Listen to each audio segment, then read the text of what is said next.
Just give it a little second.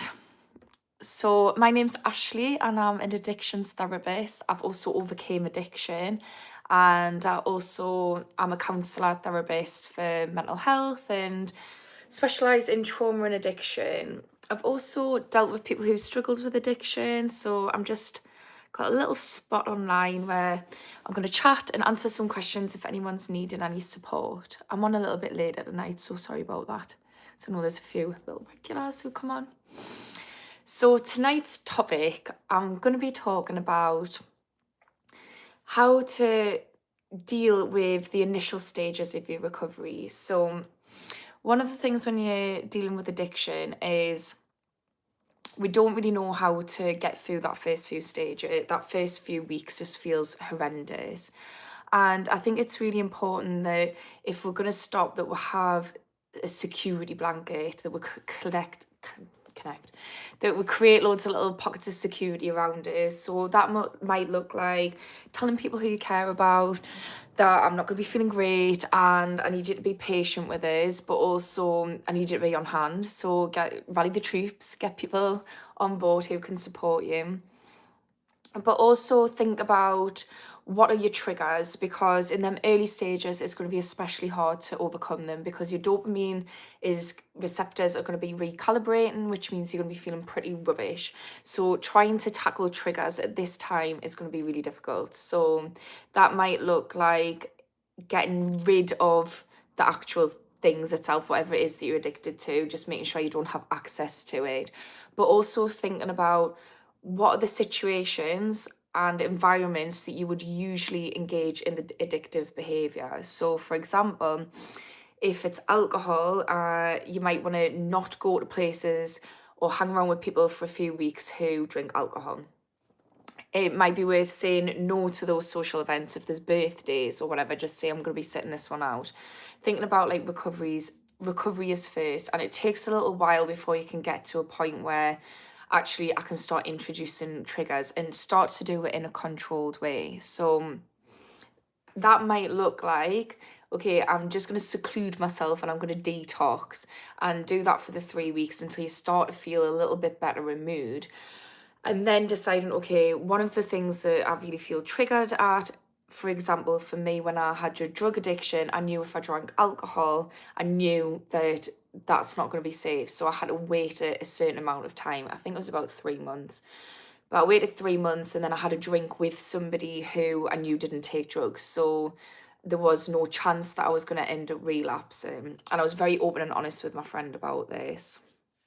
So yeah, try and just be strategic with that first little bit, because it's going to be difficult and it's going to be a time where you're going to be feeling really vulnerable and you're going to be chasing dopamine and you're not going to be getting your normal source of dopamine.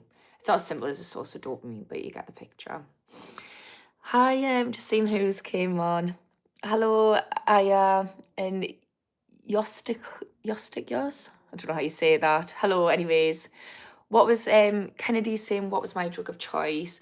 So ketamine was the one that got us. I was really bad with ketamine. But my psychiatrist said I was addicted to mind-altering substances. I just have a really addictive personality because I've got ADHD.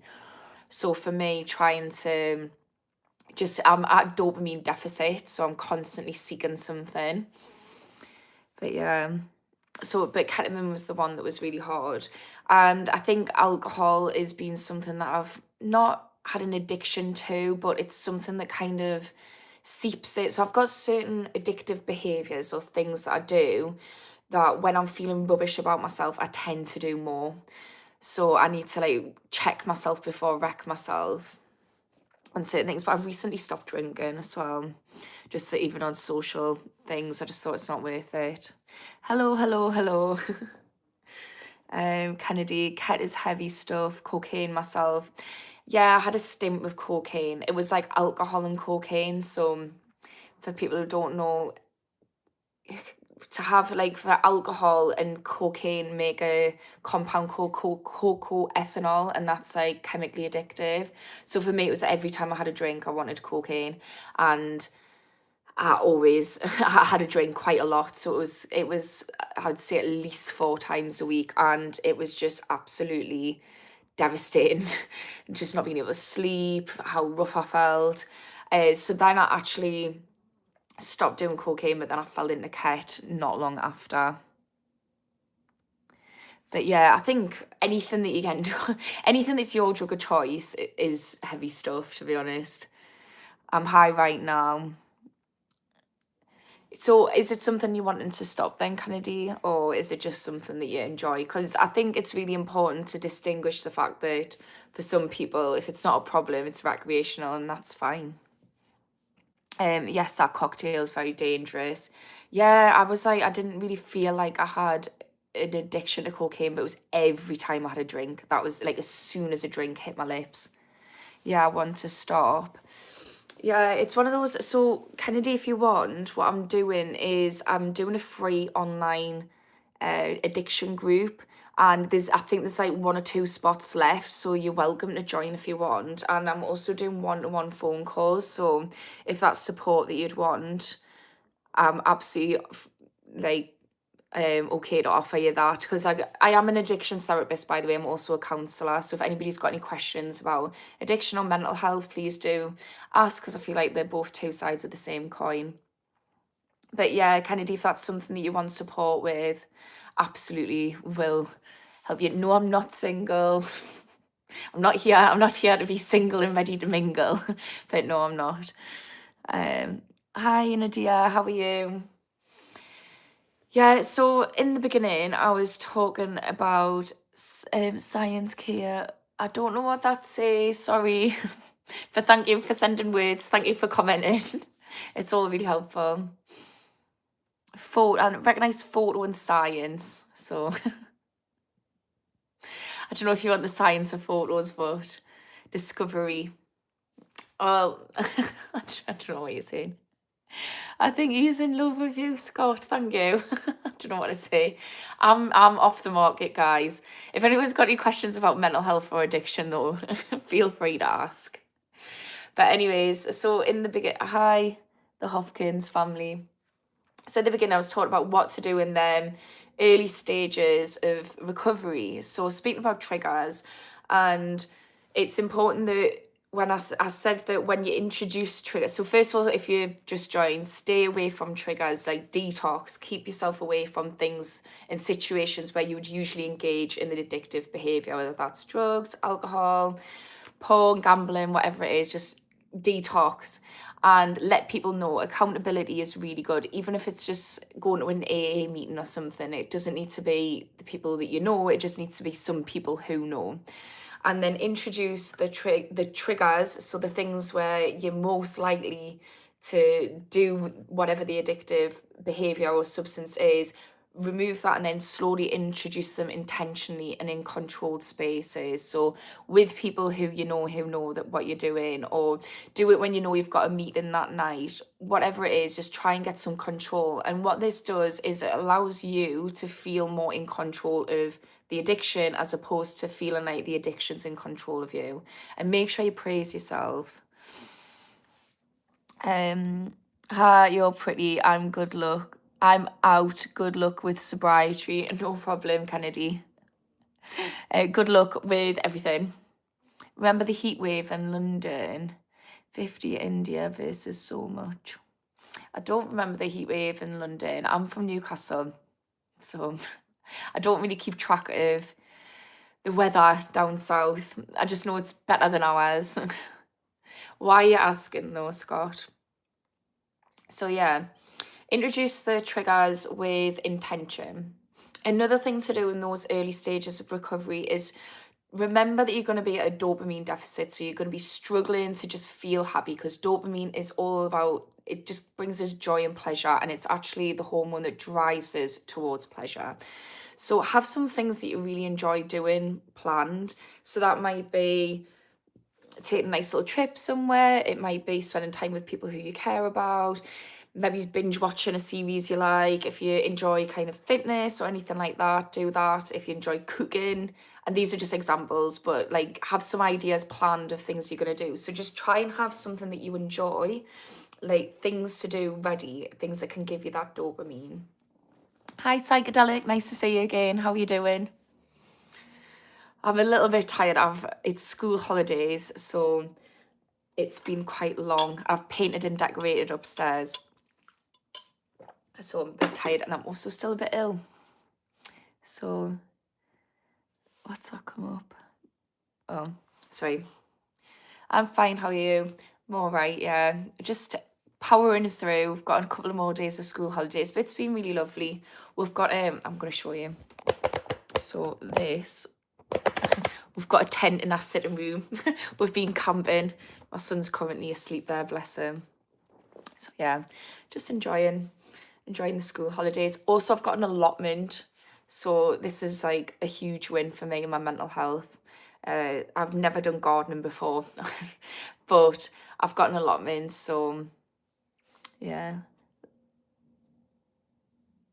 Hi, Doma. How are you doing? So, quite interesting story about the allotment. So, there's my old neighbour who was so lovely has recently passed away, but we used to get on really well. He was so lovely when I moved in, and he ended up. When we used to just chat all the time, we'd just sit on the doorstep chatting when my son was in bed for an hour or on the back step, and we ended up just like being really friendly with each other and got to know each other. And it turned out he had an addiction, and he had been sober for 6 years before he passed away, and he actually had an allotment, and that's what got him sober. So he got the allotment and started doing that and really just finding something that lit him up and gave him joy, and he started doing that, and that was his cure for addiction. So, and one of the things he did say as well with alcohol is he switched his alcoholic drinks for non-alcoholic cans, and then he said they just felt no point, but that was a good little transition for him. But yeah, I think finding things that you enjoy or starting to learn something new can be a really great thing to do in them early stages.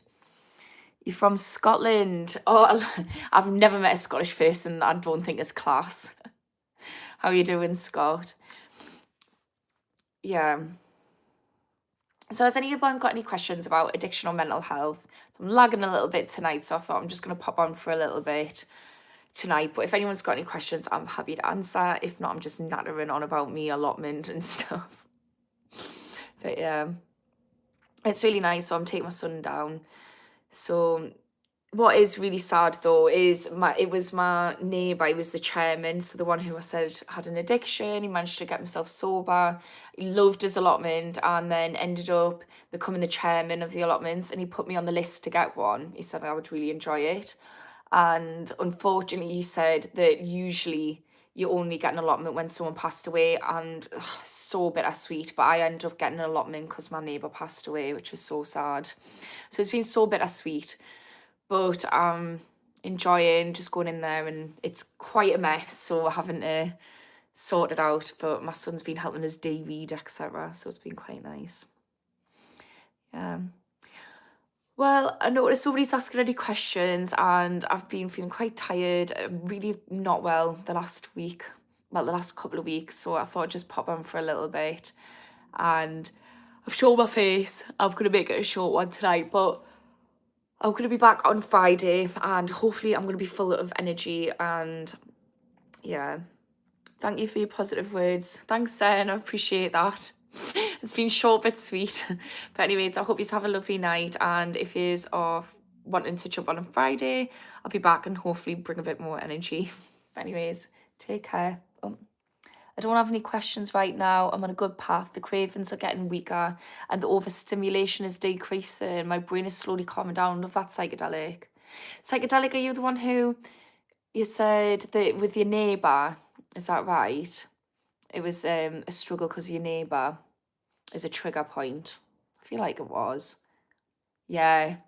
Well done. So that was, I definitely think you should keep your original start date, because I think those moments where you slip up for a day or two and then still manage to say, actually, no, I think they're things to be just as proud of as your actual stop date, because that's where you've had a real test and you could have just went, Oh, I can't be bothered now to go through it because it's really hard when you've stopped, and the demoralization feeling of it. I just feel so demoralized. So if I was you, I'm not, it's up to you, but I would certainly be keeping my original stop date because I think that was challenge accepted, challenge conquered.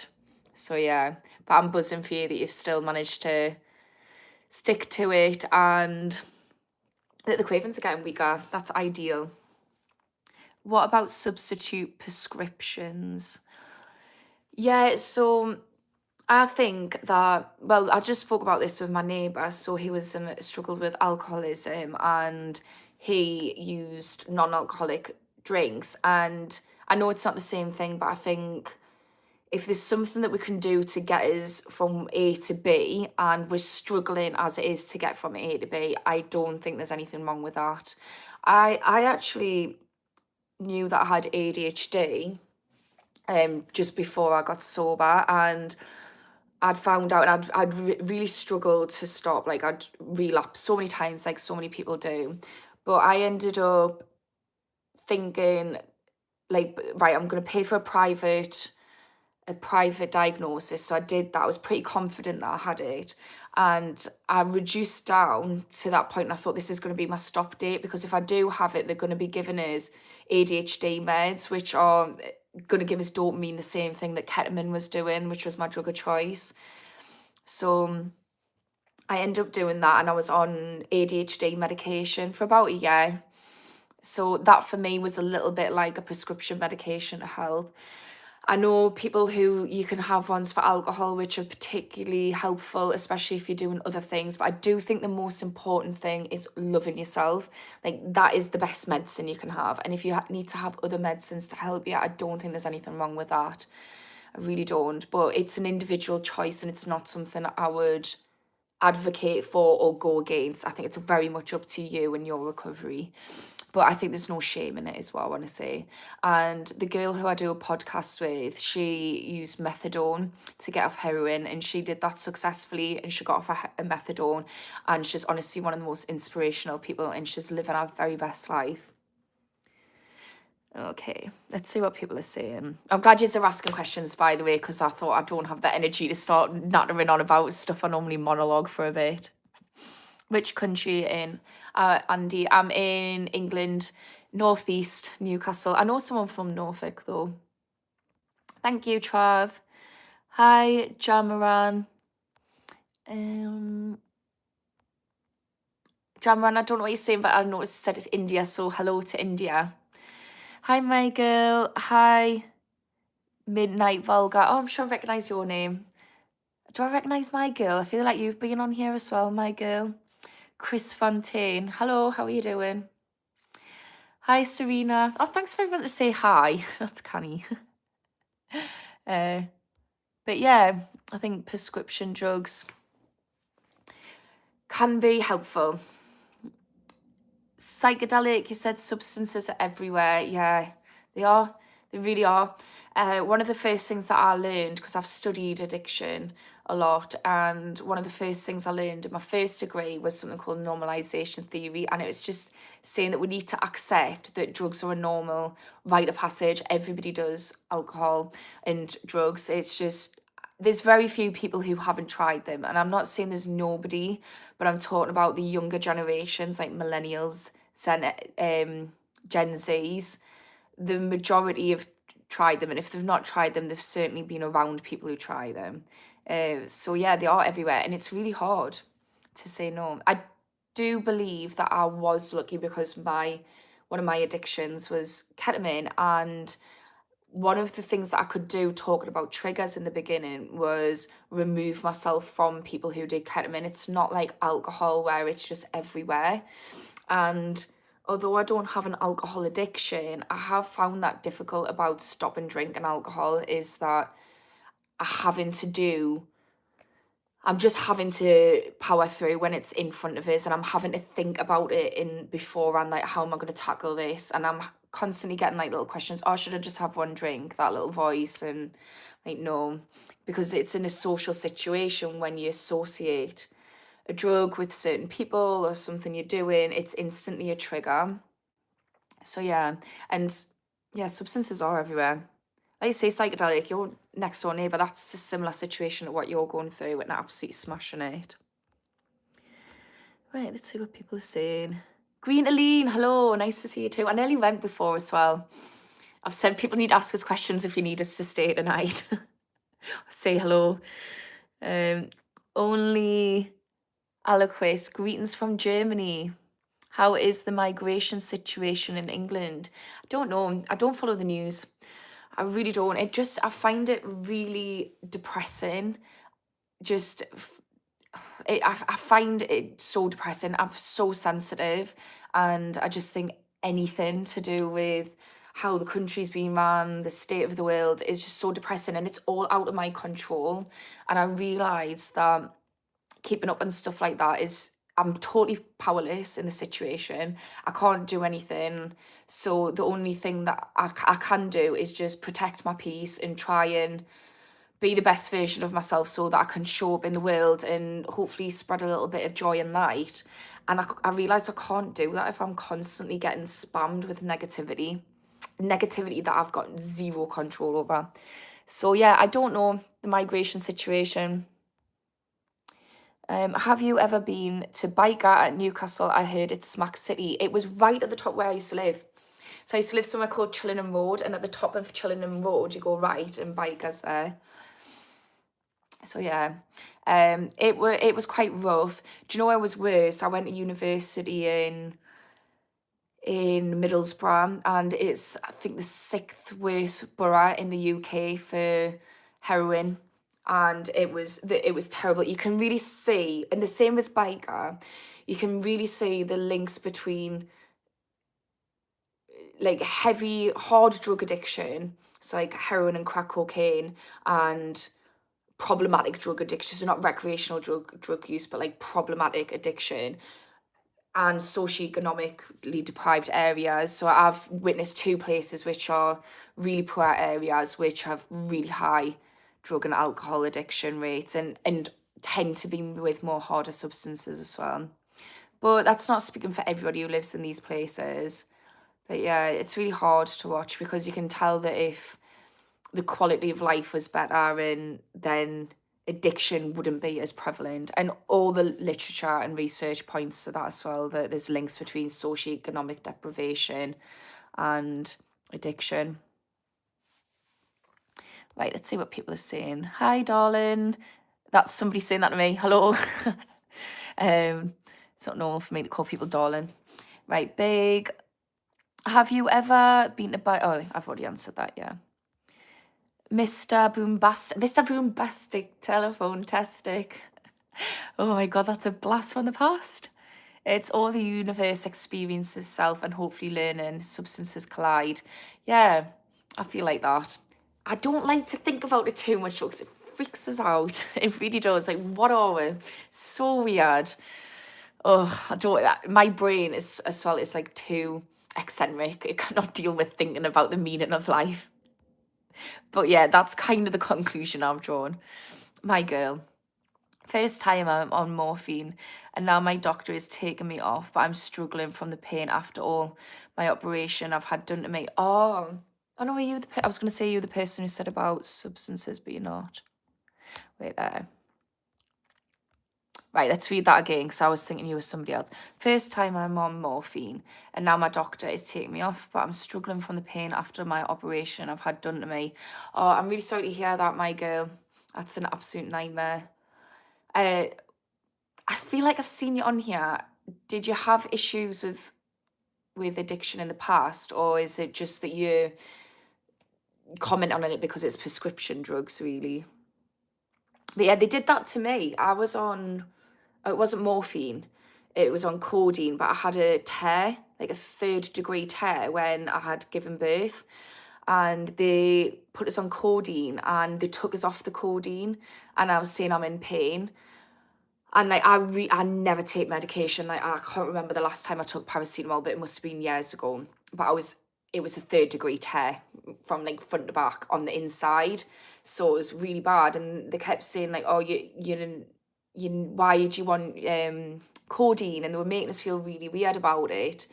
And I was like, I'm just in a lot of pain. They were like, well, you shouldn't be, you don't need it. And then I ended up getting checked out the next day, and my stitches were infected.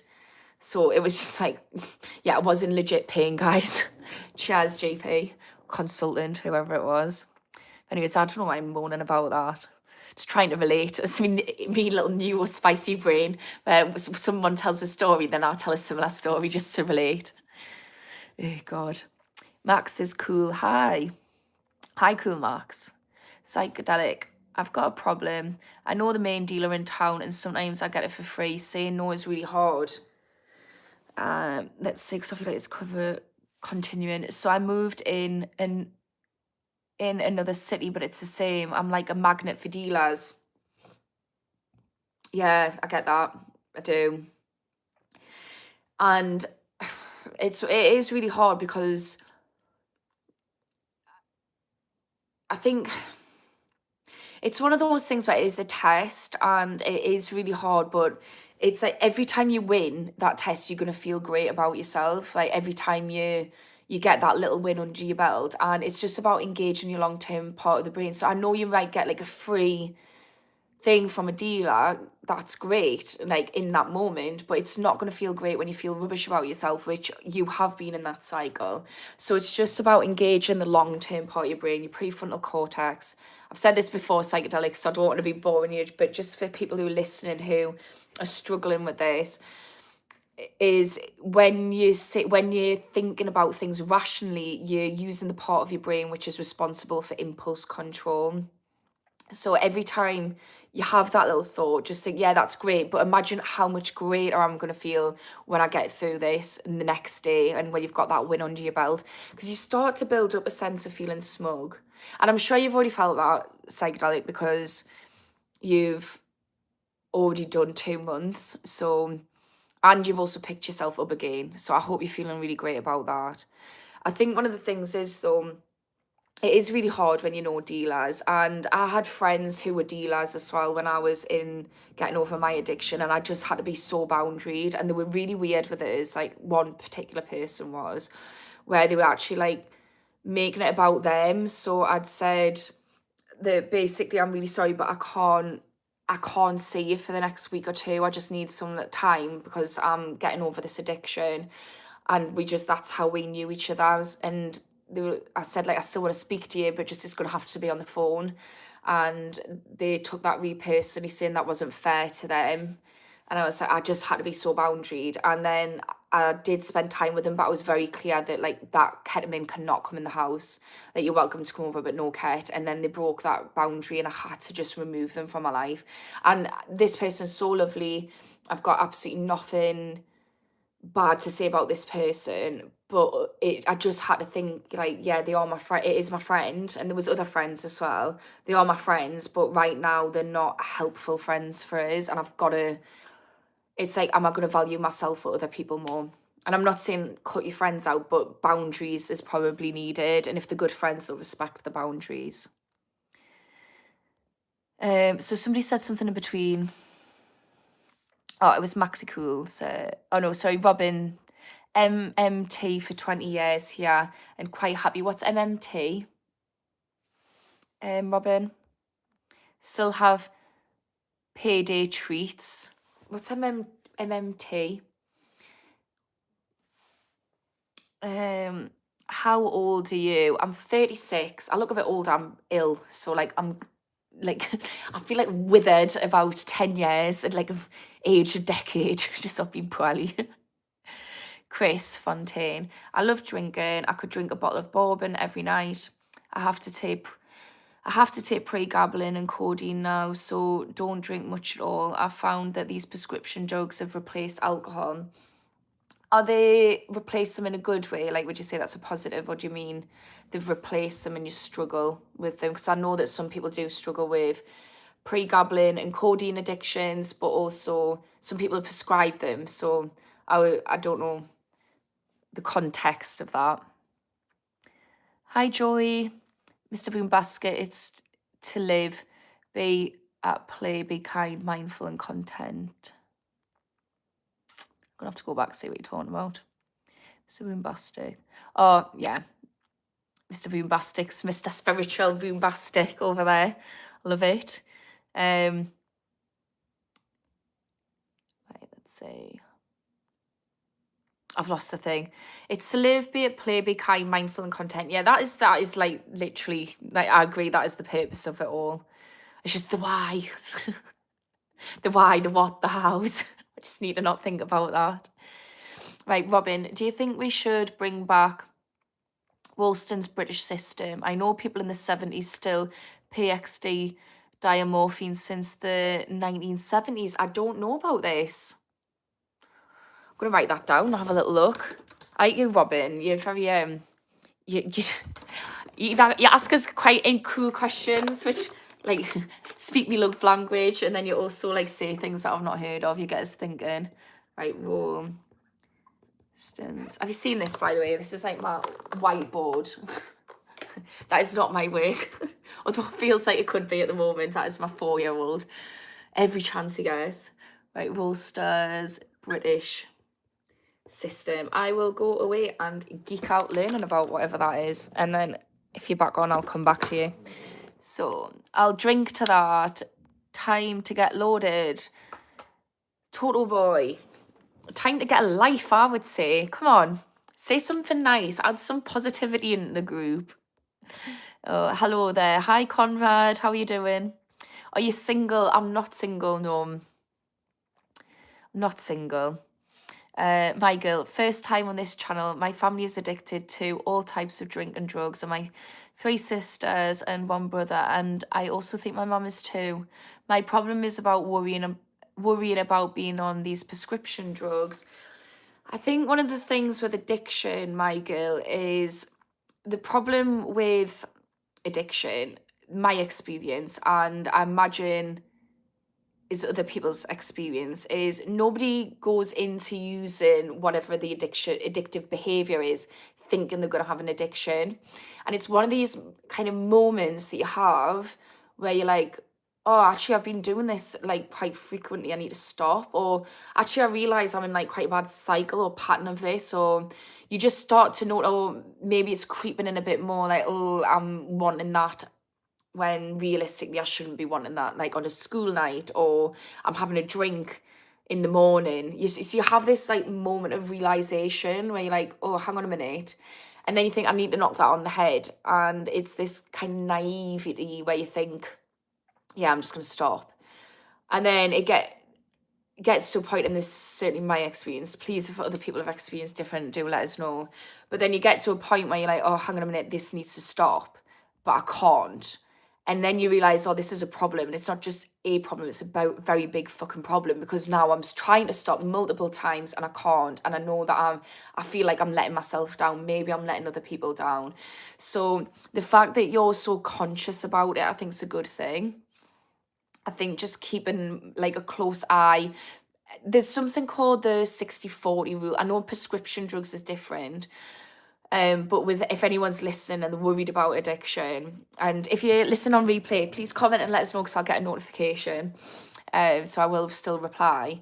But if you think about, if you're doing something, try and do it 60-40, so you don't get attached to doing something in a certain environment or with a certain person. So say, for instance, you have a drink with your group, with your friends, or when you go on a night out, try and 4 out of 10 times don't have a drink water.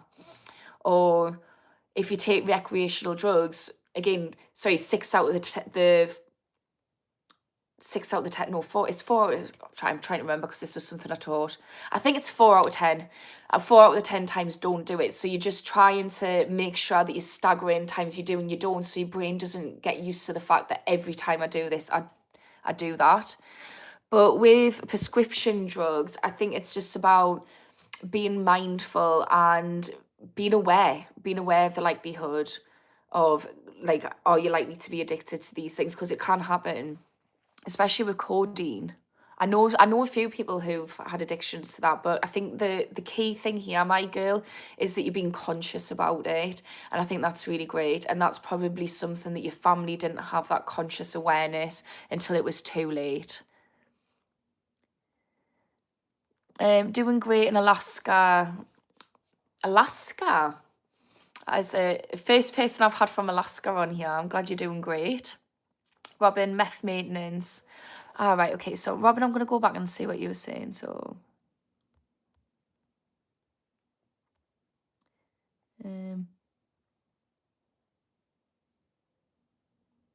oh, so Robin, are you saying that you've been on meth maintenance for 20 years and you're doing great? Still have payday treats.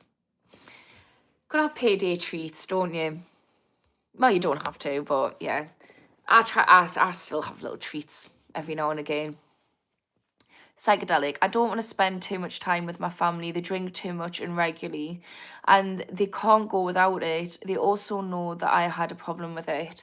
This is a really hard situation to be in. I know that feeling. I do. It's really difficult because also you'll be associating that, and also one, you've been around people who used to have a problem with drinking. It's quite difficult, but also quite often drunk people aren't that fun to be around when you're sober. So it's a double whammy, and your family. I don't know about you, but that just doesn't sound like fun to me. And I think it's like what you said, just having to just put boundaries, put yourself first, put your own happiness and peace first. Sometimes that can be a hard thing to do, especially when it's like people you care about. My girl, you see, if I wasn't in pain, I wouldn't be on tablets. It took years for the doctors to believe me. They all treat me like I'm drug seeking, but I don't want to be in pain for the rest of my life. I'm really sorry to hear that, my girl, because it sounds like, yeah,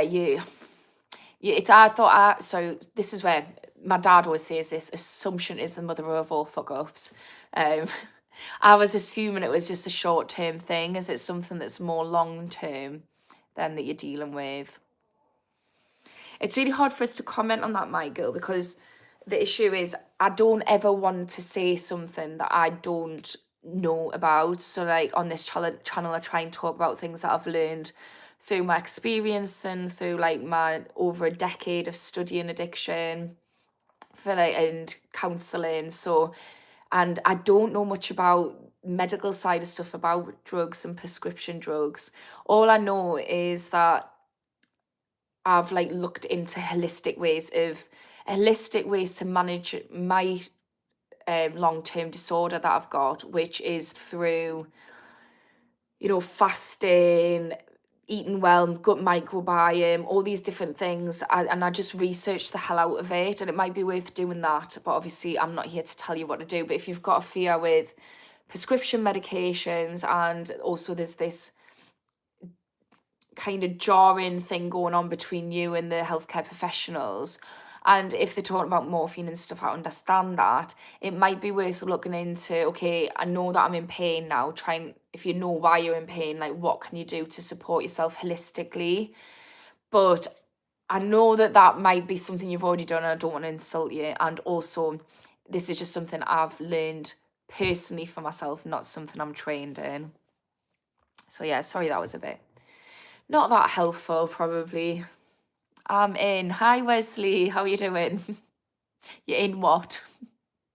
Just in YouTube? In the group?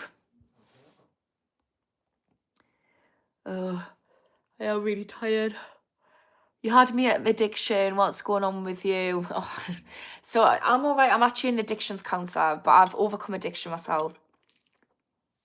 And I'm a therapist, so I specialise in trauma and childhood. But I've worked with everything. I worked for veterans, helping veterans for a while. I've done everything.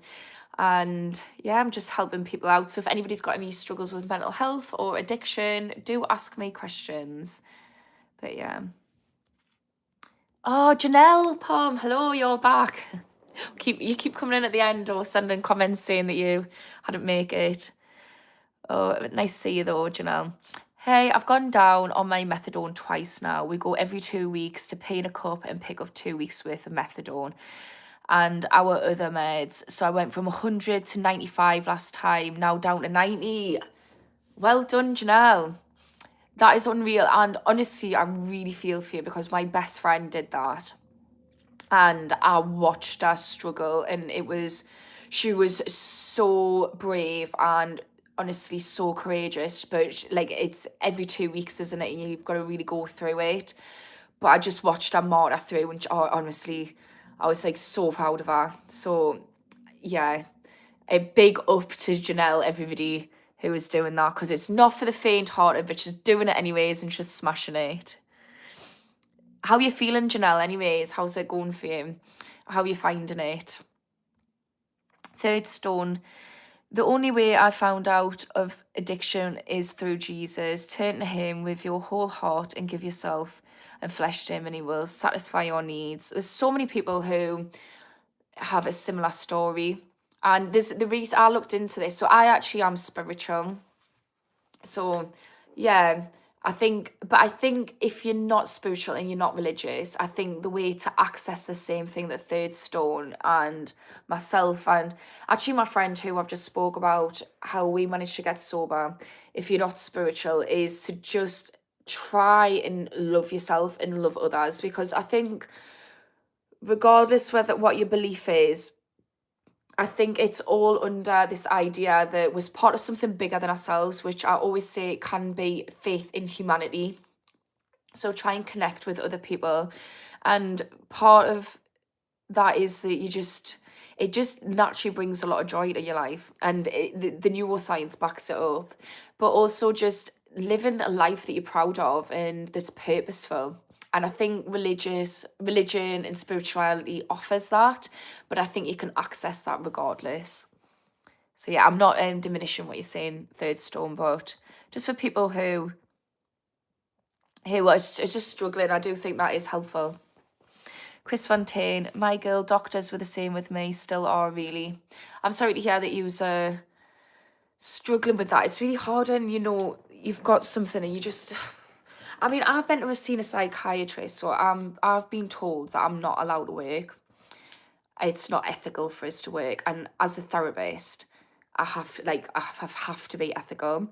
So I got told it's not ethical for us to work. But I need to see a psychiatrist so they can put us on medications. Now I've just been learning to deal with it holistically. I've been with this service, so it's meant to be for 6 months.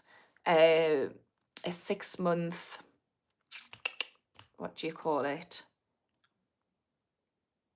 Remission period. And then I can go back to work after I've seen my psychiatrist. I have not seen a psychiatrist since I've been sectioned. So since I came out of the mental hospital and then I moved up here, so I changed counties not long after. I've not seen a psychiatrist for a year and a half now. And I've been chasing them up. I was like, what? Hello? But I've just been working on it holistically. I'm still waiting to see one, should be soon. But I just thought, do you know what it is? Screw yous.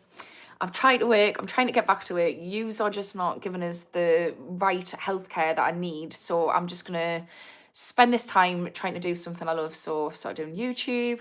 I've got like a TikTok account. I've been writing a book, which is pretty much finished now. I'm in the editing phase. I've done some therapy oracle cards. So I just thought I'm just gonna use this time to do things for myself. But yeah, it's just so crap. I just think like the healthcare system is a huge letdown at the moment. It's just sad. So my girl, since I was 19, I had cancer, which the treatment caused scarring on my heart and lungs and stomach, plus 2 ops on my stomach and 2 cesareans. Oh my girl, honestly, the more you're speaking, the more I'm just like, I do stand by what I said. I am out of my depth with supporting you. I have so much empathy for you, because I can't imagine the fact that they've been dismissing you as well, saying you're not in pain. And if you're struggling in pain and they're treating you like you're struggling with addiction, they should be helping you find some ulterior pain relief, because you shouldn't have to be in pain. So I'm so sorry about that. Psychedelic. I started eating more fruits and vegetables and less fast food. It helps with motivation and works against depression 100%. Really is helpful. I've now got to the point where I just don't even like the taste of fast food.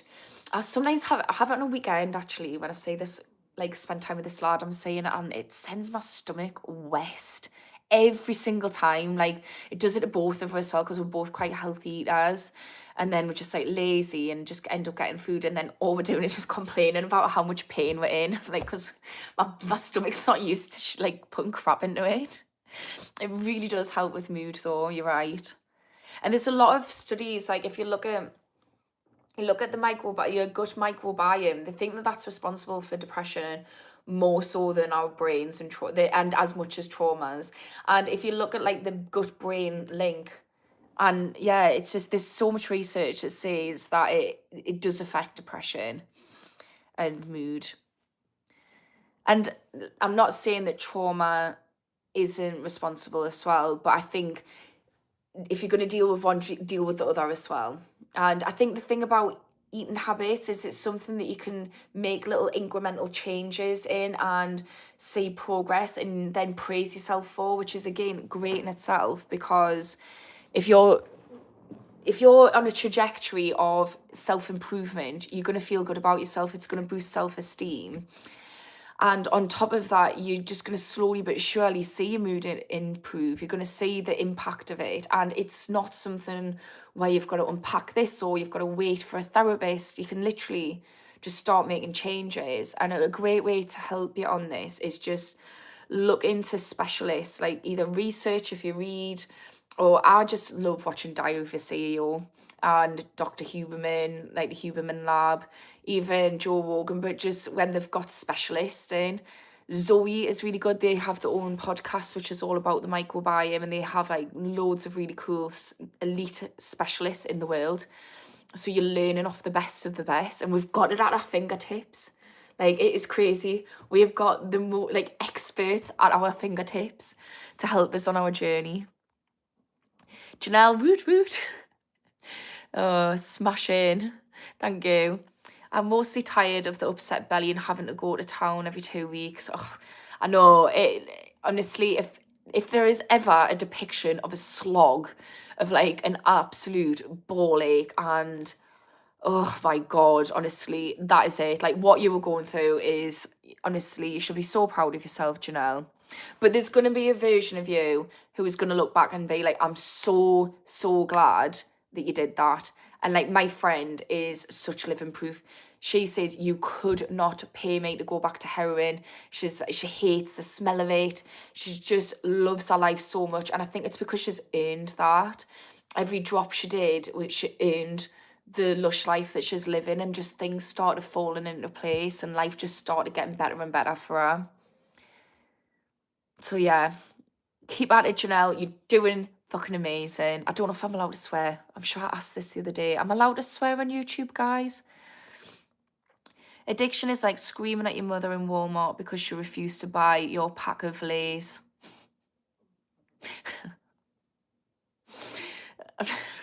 I don't understand that. Oh God. Right, do explain. So someone explain that to us. Wilfred. I just figured out something about P. Diddy. What? Told the nurses that I'm seeing the methadone as more of a nuance than a nuisance than help, which is great because that means I'm ready to start getting off. Been on it for 2 years. My hubby's gone down by 10 also. Amazing. My do you know what it is? You'll have to come on there, I can't speak. Come on here on Sunday. We didn't end up doing the Sunday service of addiction this week because we both were just really poorly, and I woke up and I was like, you know, when you're full of anxiety, like you just wake up and you're riddled with anxiety. I woke up like that, and I just felt like that all day. And then on the evening, I started to feel really rough, like head cold. So I don't know if it's just like my nervous system being dodgy, but usually we do a live podcast and we do a Q&A answers on like addiction related questions on a Sunday, and you should come along and speak to her because she raced through her going down. Like, I don't know how fast it took her. I don't want to like say something that I can't remember the ins and outs, but I know she was certainly in the last year she was doing it every 2 weeks. She was just absolutely smashing it. Was it the last year? last few months. I'm trying to think when I moved next to her, and she was just doing it every few weeks, 2 to 3 weeks, I think it was. But yeah, it's good that you're feeling like that, Janelle. You're ready to break free. My girl, Chris Fontaine. Oh, I know you're replying to Chris. James, are you York? No, Newcastle. They told me I had EUPD. EUPD. Is that like by somebody who was talking about this? Is this like what's escaped us? Borderline personality disorder. Is that the new name for that? Oh.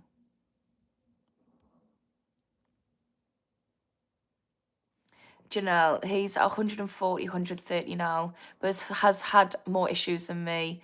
Pain management and addiction management. I'm more addiction sided, right? Yeah. Do you mean he's been struggling with more physical side effects? So when I went off my quetiapine, which is a medication I was on for my bipolar, I was having like pain. It was painful, like my bones were hurting. It was just like such a horrible feeling. It was like going cold turkey. It was really not nice. So, Traveller, hello. Hoping the best and proud of you, ma'am. You're doing wonderful. Thank you, ma'am. I've never been called that. Well, I get called ma'am by my son because we're Geordies and we say ma'am instead of mum. So you say mum. So I get called mum off him, but not like mum like that. Quite enjoying it. Makes us feel like, I don't know, a respectable person. But thank you for the nice words. What services are there in Newcastle Addiction? There's a few different services. And there's Plumbers Court, which I think is CLG, Change, Live, Grow. There's another one as well. I'm trying to think. There's a few, but yeah. Yeah, there is. The problem is they don't do much. The problem with a lot of the services is you need to treat the mental health and the addiction together, and I think a lot of services fail to do that to the full standard that they need. It shouldn't just be on one service. It needs to be a welfarist issue, a policy level where people are getting the right support. But unfortunately, like, let's be real, nobody's getting the right support that they need for any mental health, let alone addiction and mental health simultaneously. But yeah, and apparently cocaine is bad for you. Well, I mean, physiologically, there's bad things, but I think I'm not here to sit there and say if something's bad or good. I think, each to their own.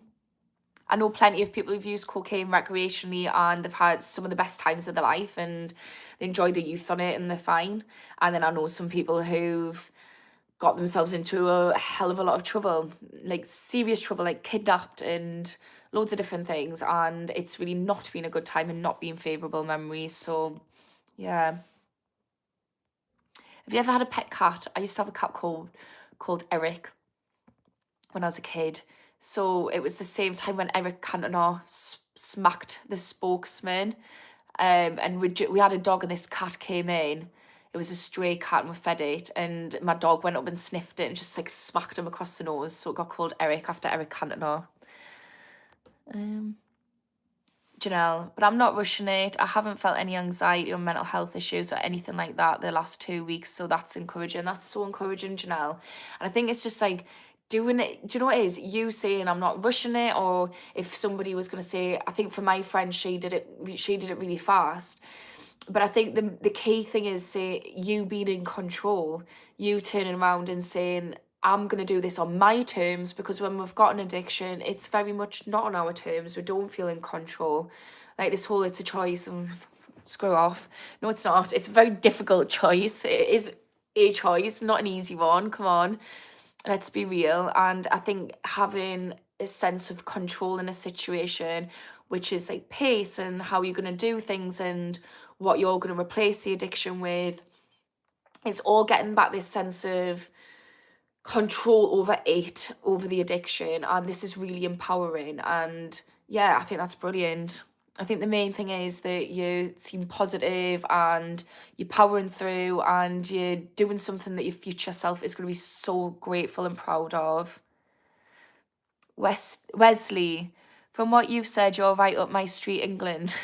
Thank you. I'll take that. Oh, Gypsy Dave, I can see you're on here. You've deleted a message. Hello. James, leave the cat alone. What cat? Do you feel as if people have some responsibility for help they feel? Do you mean for how they feel or help they feel? I think we've all got responsibility. I'm going to try and answer this question because I don't know which one it is. So I'm going to try and do a broad thing in the middle. But I feel like we've all got responsibility. But it's about having... It's about having compassionate accountability. So what I mean by that is we need to take accountability for our own stuff. Like, we can't sit there. So let's look at mental health, for example. So I've been in situations where I've been abused by people, multiple different people in my life, and it's been really painful. And I've had situations where I've been shattered into pieces. I've felt so incredibly low and so broken. Now, I can sit there and say that, oh, well, that gives me an excuse to live a life that I don't feel happy in, to sit in victim mode, to feel sorry for myself, to blame them, to shame them, shame myself, to hate on the world. No, I do have the right to do that. Everybody's got a right to do something. But ideally, I need to take accountability and say, okay, I didn't deserve that. I didn't choose that. However, where's my part in this? What can I do differently? How can I make sure this doesn't happen again? Was I putting boundaries?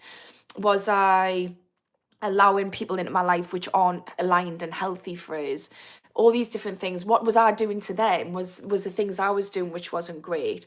So we all have accountability, but we need to do it in a compassionate way where we say, okay, yeah, it is my choice to do something differently, and it might not be easy because the odds are stacked against us. I'm in the bloody trenches, but it's my job to get myself out because I'm the only person who's going to be able to do that. But let's find where the support is. Let's find the right tools and things to help us on the way. And just being compassionate to yourself and saying, it's absolutely terrible that you're in this situation and I'm so sorry that's happened to you. I'm so sorry that this is your life right now. And I'm going to do everything I can to help you move forward in a more positive direction and build the life you want. So yeah, compassionate accountability, I would say, always. So yeah, you do have responsibility because nobody else is responsible for you. And with addiction, the thing is, and mental health, both, if you have somebody who is struggling with addiction or mental health, you cannot fix them. You, like, for all the will in the world, you cannot fix them, and actually you're probably disempowering them by trying to. However, it is up to them, and it's only when somebody decides to take that responsibility that you'll see change, and it'll be sustainable change that they want to have. You can have people nudging you in the right direction. You can have people being supportive. You can have people being honest in a compassionate way. But yeah, responsibility for self always. Right, let's see what else people are saying. Comments keep going down. By the way, guys, I know there's loads of comments, so I'm going to try and get through them. Just give us a little chance. I have an addiction where I just crank it up to random people live streaming on YouTube. Can you help me loosen? No, I cannot. Goodbye. Not answering that.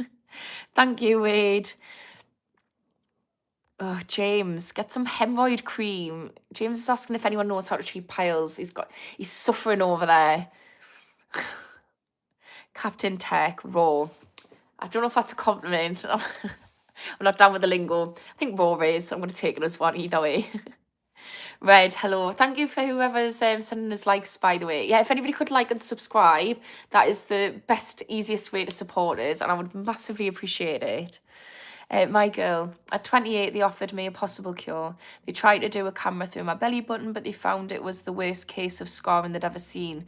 So I took their advice and had a hysterectomy. My girl, I am so sorry to hear that you were going through this.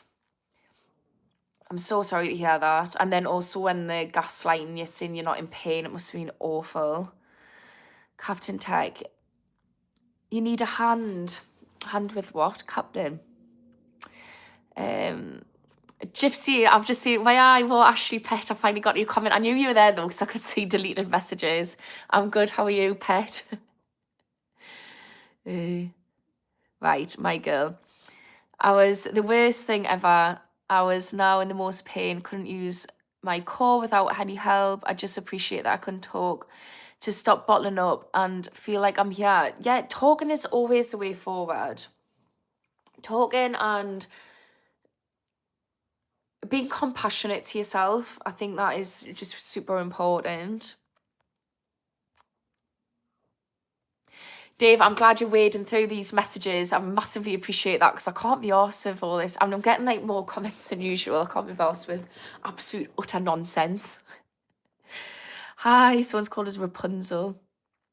Wesley, your knowledge is infectious. Thank you. I'll take that. That is a very nice compliment. I'm autistic, really. I think that's the top and bottom of it. I've studied it for a long time, though. But also probably because I'm autistic. Well, actually, I say I'm autistic. They think I'm autistic. I've got my final part of the assessment tomorrow. So I'll find out. I feel like I'm taking a test. I feel nervous for it and I don't know why. I've done all of the everything for the autism assessment and they're pretty confident. So if it is a test, I'm sure I'll pass. I don't know if that's a good thing or not. But yeah, I've got now they've got to get somebody else to come in and see us, basically. Oh, and I had to 10% reduction in meth every 2 weeks is doable. Yeah, Robin. Yeah, absolutely. Like my friend did it. I was sure it was 2 weeks. It was every 2 or 3 weeks. I'm pretty sure it's every 2 weeks because that's when you have your appointment, isn't it? And she was just smashing through. But I think, like I say, it's very important. I think, do you know what it is? It's so important when we've been stripped of autonomy because I think that's what addiction feels like. You just feel like you are slave to it. And it's almost like exercising that freedom. So I think just anything that feels good for you. And as long as you're moving forward, that's brilliant. My girl subscribed and gave us a thumbs up. Thank you so much. I really appreciate that. And thanks to everybody else who subscribed and gave us likes and comments. It really helps. I nearly went as well early because I was like, no one's commenting, but here I am, wading through the comments. So I appreciate that. Oh, good night, Psychedelic. I feel like you've already went, but if you're still here, good night. Could those make load comments? Go elsewhere. This is not the sort of channel.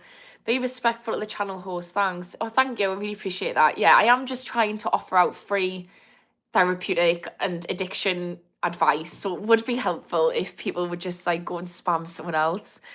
Because let's be real, it's difficult to get counsellors these days. And I'm not being your counsellor. It's literally answering the questions. But I think it would be helpful if people were just leaving it out.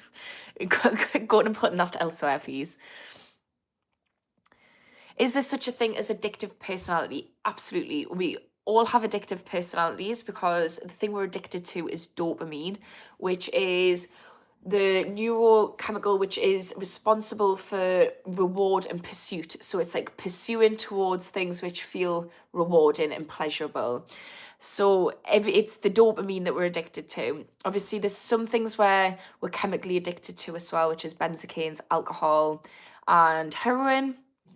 But other than that, it's mainly the dopamine we're addicted to. The thing with that though, about when you said is some people do some people have addictive personalities, is some people are at dopamine deficit. So if you've had repeated trauma through childhood, if you've got ADHD, if you've a highly sensitive person who's had like quite a chaotic childhood, all these things can mean that your brain develops in a manner which means that you're deficient in dopamine. So then you're more likely to chase things which give you dopamine just to make you feel as a normal, a neurotypical person would feel. So yeah, but everybody's addicted to dopamine. That's why everybody, look, thing is, alcohol and like, alcohol, drug addiction, porn addiction, gambling all get a bad rep. And I'm not saying they're good. I'm not going to advocate for them, but they get a bad rep because they're taboo. It's like really taboo to have it. Like if you're an alcoholic, it's taboo, and drug addiction is taboo. But if everybody's addicted to something, like I'm not being funny, but most people doom scroll. People, or not everybody. You know, some people are genuinely living happy, content, peaceful lives. The more zen you are, the less addicted you're likely to be. But a lot of people, especially in the West, are addicted to things. And that might be sugar, it might be love, like relationships, it might be social media, it's all these different things, and it might be the gym. You know, you can have healthy addictions. So yeah, I think we're all low-key addicted, and some people are more susceptible and vulnerable to addictions. Howdy there. Thanks, Gypsy Dave. Honestly, and thanks for saying, to just keeping people straight. I appreciate it. Chris, hello, what addiction did you be, if you don't mind me asking? I do not mind you asking, Chris. So the thing that I was really addicted to was ketamine. That was really brutal addiction. But I wasn't sober for pretty much most of my life. I was a sober child for like late teens up until early 30s, not very much. Like I genuinely can't remember days where I was sober. Yeah, because even when I was like, even if it would even just be something like a glass of wine or something. I'd say glass. I don't know any time I've ever just had one glass. Who am I kidding? But yeah. Holy moly, was your mum a baker? Because you're a cutie pie. I've not heard that before. Thank you.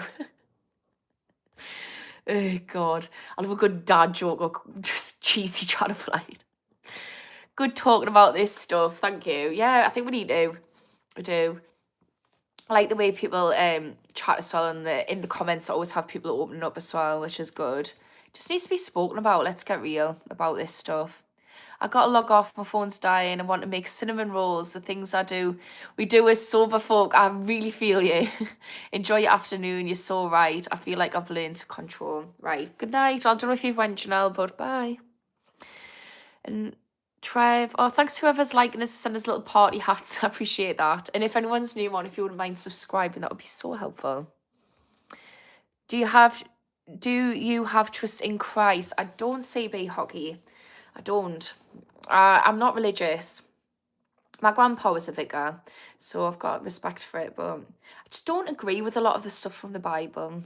I think it's very contradictory. Like, I love everyone, but also not certain groups of people. Or like, I love you, but and I'll forgive you, but you need to have mercy, and if you don't ask for forgiveness, you're not getting it. It just doesn't seem right. I don't get it. But I did study religious studies, and one of the things that I learned in that is it's like the Bible is more of like a philosophy of a way to live life. So I can accept it in that frame of mind. But honestly, I'm spiritual. I just don't know what the hell's going on. I think there's something bigger than what my little brain can understand. But yeah. Sleeping Satellite. I had a friend and we both went sober at the same time, but he didn't make it. I don't know why. God left me to face life without my friend. I'm so sorry about that. Sleeping Satellite. Thank you for sharing that. Yeah, that's... I honestly, stuff like that, I don't... It's one of those things where, and I don't know if you guys feel the same way, I feel like, especially because I'm supposed to know what to say because I'm a counsellor, but I just don't know what to say in situations like that. Like, how can you say something that's comforting or anything to that? I'm just so sorry that you've went through that.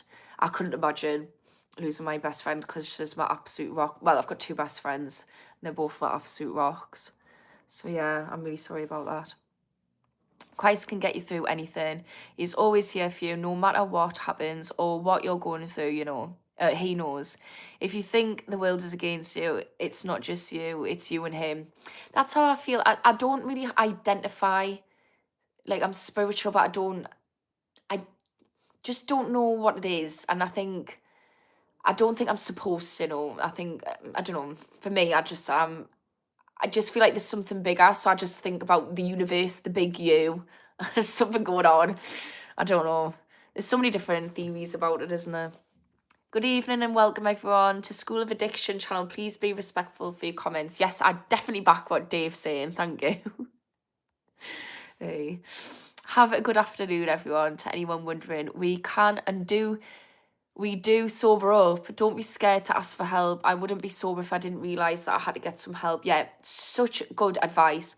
Because honestly, if you're in the thick of it, it can honestly feel like I'm never going to be able to do it. It feels so... It just gets to the point. At first you think, oh, I can stop. And then you realise you can't. And then you just think, oh my effing God, I can't. Then the fear starts to set in. And then it gets, and I know some people aren't like this, but this is just my experience and the experience of what other people who I've spoke to have said. But yeah, and it just feels like I can't do it. And when you have those cravings in the beginning of giving up, oh my God, you just feel like it doesn't feel like there's a light at the other end of the tunnel, but there really is. Do you know, it's so right. She's living proof. So am I. And yeah, getting support is so important. So I'm getting quite tired. So I'm going to go through and just, it's quite a lot. Oh my God, there's so many comments.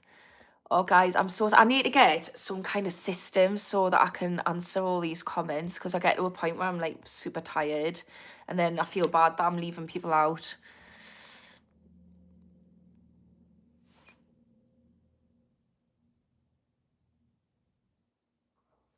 Right, let's see. I'm just going to go through and say, I'm going to go for 2 more comments.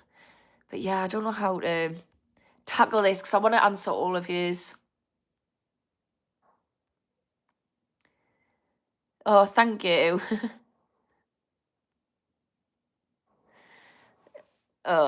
Meth was easy, my drink I still struggle with, Sven. Sven, if you're wanting support with that, I've got a couple of spots left on my addiction support group that I'm doing that's completely free. So Sven, if you're still here and you want support with your alcohol, just get in touch, just comment saying addiction support or something along those lines, and I'll pick up the comment. But with alcohol, I would definitely say it's so important that if it's something that you're engaging with all the time, that you involve some kind of healthcare professionals, because it's really dangerous just to stop alcohol. But yeah, I can also offer you a phone call just to help you some support with that, because I give it to some people who are in dire straits. I get that being on a live, me answering a comment or a few comments isn't really the same as actual support. So if there's people in dire straits, I do urge you just comment on any of my content that I've posted, and with people who are really struggling, I'll just give up a bit of my time. So I'm going to go from the bottom up, and I'm going to... Wesley. So if you... Yeah, Gypsy Dave, I can, but the only thing you said, can I give you a call? But I don't have your number, so I'll just comment on your thing, on one of your posts. So I'm just at the bottom of the things. I feel like I've missed out loads of people. I am so sorry. Right, okay, let's go. I'm gonna see if there's... Right, so there's a few people who I'm seeing and had a sponsor, but I'm still drinking, I can't stop. So we've got Chris. There's a few people here, and oh, well done, Jamie. 10 months is a good bloody spot to be in. Your brain will definitely be rewiring now. But we've got Wesley, Zen, and Chris. If you just comment on any of my content, I'll get in touch with you. Definitely. The wall socket, addiction is bad. It depends what you mean by bad. I think addiction is the symptom. So addiction is the solution, not the problem. So it's not inherently bad, because often what's going on is there's something... I don't even like the word bad, but there's something painful going on underneath. There's some kind of pain.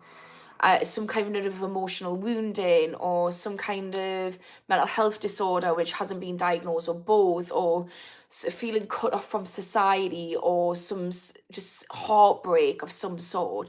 So there's some kind of emotional wounding and or mental health disorder, and the addiction is the solution to that problem. It's just not a very good solution, because eventually what happens is your brain overcompensates for it, and like then it starts causing a whole host of other problems that you then need solutions to them, and the addiction isn't a good solution for them problems because they are coming out of the addiction. So I don't think addiction's bad. I think we need to, one thing I did in my recovery was thank my addiction.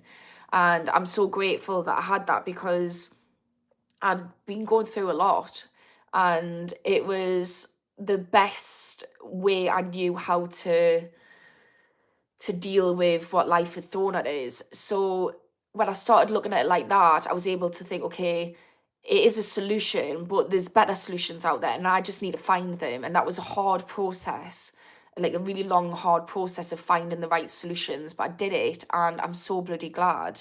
And now I've dealt with the problems. You couldn't even pay us to go back to the addiction, because I don't need it anymore. And that's the thing when we look at why the addiction.